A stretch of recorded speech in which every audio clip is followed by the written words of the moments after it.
Khalid and Reem were inseparable. Her grandfather was her whole world. Her favorite game, pulling his beard, and he would pull her pigtails.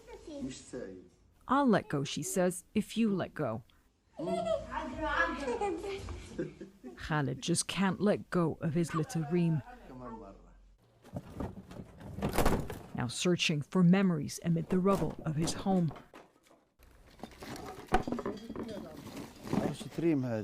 This was Reem's doll, he says.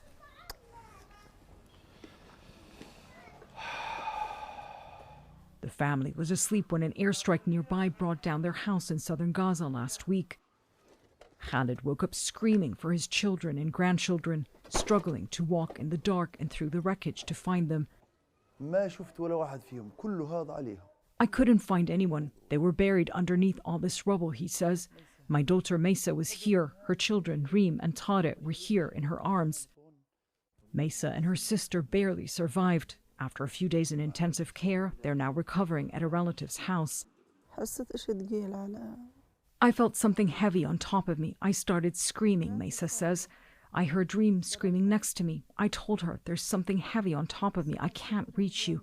I said my final prayers, and next I woke up in the hospital.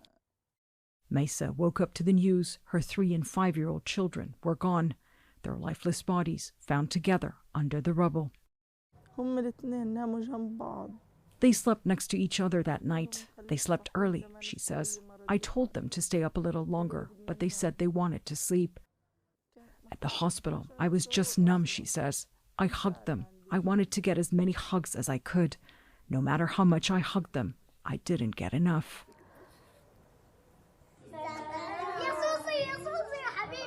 Their final days lived in a war they were too young to understand.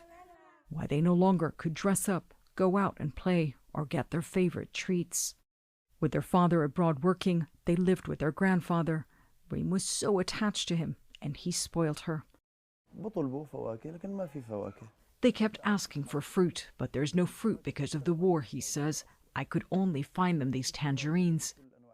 Khalid holds the tangerine he gave Reem, the one she didn't get to eat, and pinned close to his heart, her tiny earring. He breaks down as he remembers their final evening, how his grandchildren begged him to take them out to play. But he couldn't. Airstrikes were everywhere. Khalid says he's not a fighter. They had nothing to do with the war, but like so many in Gaza, his family paid the price. Khalid held Reem in his arms for one last time. He hugged her motionless body, opened her eyes, and kissed her goodbye. I was asking her to kiss me like she used to, but she didn't, he says. I used to kiss her on her cheeks, on her nose, and she would giggle. I kissed her, but she wouldn't wake up, he recalls.